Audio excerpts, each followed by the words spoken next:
económica del PRI del PAN, la misma, hay el mismo secretario de Hacienda ahora, ¿no? Entonces, y creo que es justo el problema, creo que justo el problema es que, y lo que nos viene a informar el secretario son básicamente temas de mejora regulatoria, pero muy poco de pymes que absorben tecnología, que tienen capital humano, que tienen nuevas fuentes de financiamiento. Y la pregunta es, ¿por qué seguimos teniendo pymes que más del 60% viven 2 años, básicamente? Y tienen niveles muy bajos de productividad. Me temo que no es solo un problema de medio ambiente de negocios.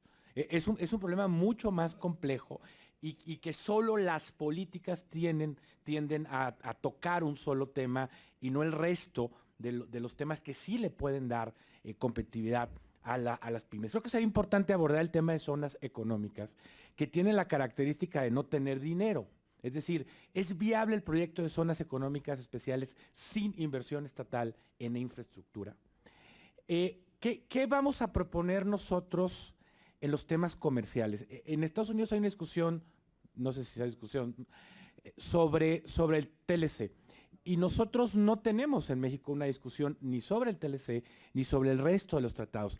Efectivamente, la economía mexicana tiende a crecer casi igual a la de Estados Unidos, lo cual no es una buena noticia, porque Estados Unidos cada vez crece menos y además obviamente es una economía madura, va a crecer menos. Es decir, nosotros no podemos aspirar a crecer igual de los Estados Unidos. Justo es el problema que se está hablando en este momento y ahorita está cayendo el PIB industrial de los Estados Unidos. Creo que sería bueno abundar entonces también en el tema, como decía, de contenido nacional y legislar sobre contenido nacional, que es lo que vamos a proponer en el presupuesto de egresos. Y claro que la construcción no tiene cada vez menos contenido nacional por el asunto de la importación de acero chino en partes para la construcción. La salvaguardia que pusimos nosotros es de 15% a las importaciones chinas de acero y Europa y Estados Unidos tienen 25%. Es decir, seguimos teniendo una política comercial que no está beneficiando a las empresas mexicanas y que ni siquiera es la misma que tienen otras naciones. ¿Qué va a suceder, por ejemplo, ahora que ya no haya TPP? O sea, porque de acuerdo, entiendo que las declaraciones de la candidata Clinton en torno al TLC pudieran no ser creíbles, pero me parece que las del TPP son muy creíbles. O sea, creo que el TPP murió en la elección de los Estados Unidos, ¿no? Yo creo que eso puede ser una buena noticia para México, habría que decirlo. Me parece que eso pues nos coloca en una mejor el gobierno mexicano el fin del TPP.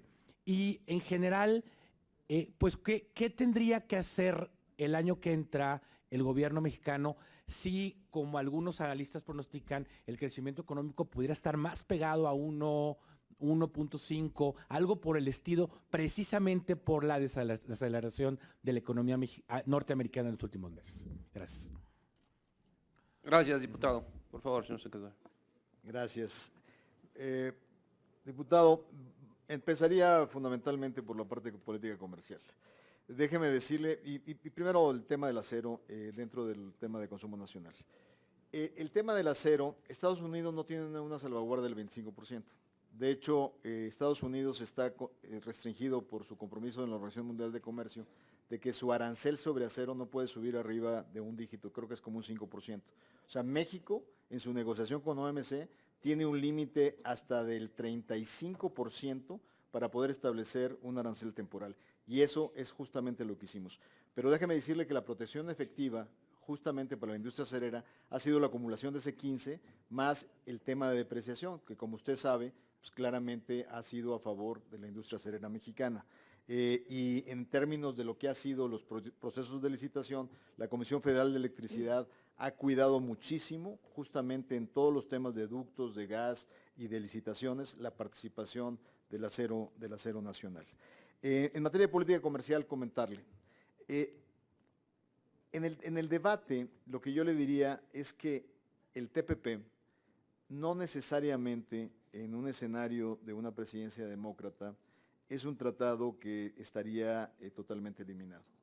Al menos lo que yo he escuchado en los debates es que se ha dicho que esta candidata ha apoyado algunos tratados y ha rechazado otros, que ella tiene un estándar para tratados. En el caso del TPP, en su forma actual, ella comenta que no lo apoya. Recordemos justamente que hace muchos años, otro Clinton había dicho lo mismo del NAFTA, y justamente con la construcción de los capítulos paralelos fue un elemento fundamental para darle viabilidad en el Congreso norteamericano.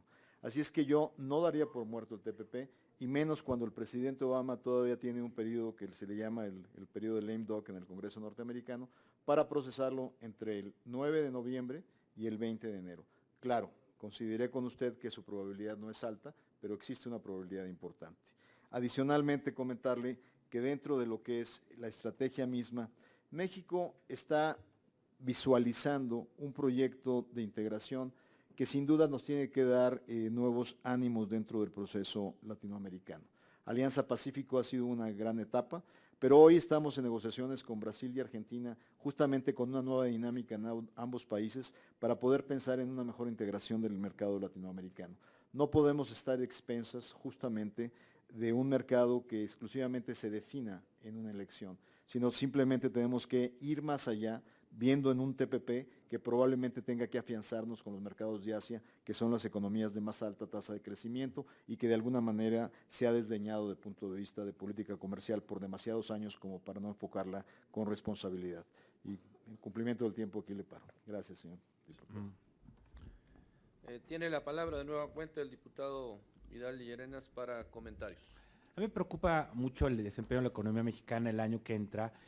Vamos a tener una caída en la inversión pública de 2 puntos del PIB con respecto a hace 2 años. Es decir, hemos renunciado a la inversión pública. Hay debates de los historiadores sobre si es la inversión pública más baja de la historia. Puede ser. Tenemos, pues tenemos como pocas alternativas ante 2 años muy complicados que se vienen, y me preocupa que veo a un gobierno que no tiene un programa de reactivación económica, ¿no? Creo que tendríamos que comenzar a cambiar la narrativa, aceptar que muchas de las reformas que se hicieron no funcionan. Acabamos de aprobar una reforma o un paquete fiscal cuyo principal punto fue dar incentivos al sector productivo, al sector energético, justo porque la reforma energética no ha funcionado. Tenemos que aceptar una caída de la plataforma petrolera porque la reforma energética no ha funcionado. No hablemos de otras cosas, de la reforma financiera que ni siquiera aparece en el mapa. Y creo que la obligación tendrá que ser desde el gobierno uno, pues ver cómo la economía no va a caer en recesión el año que entra, impulsada por una espiral de austeridad sin inversión pública. Y segundo, ¿qué alternativa sí tiene el país para generar crecimiento, dado que en nuestro empeño por hacer reformas de mercado, pues lo que ha traído es muy bajo crecimiento económico, creación de empleo de muy baja calidad y ahora incluso pues inestabilidad cambiaria, ¿no? Yo creo que el gobierno tendría la obligación de pues en este momento estar presentando un programa de reactivación económica y no insistir en lo que hasta el momento han sido pues políticas que no han generado crecimiento en la economía. Gracias.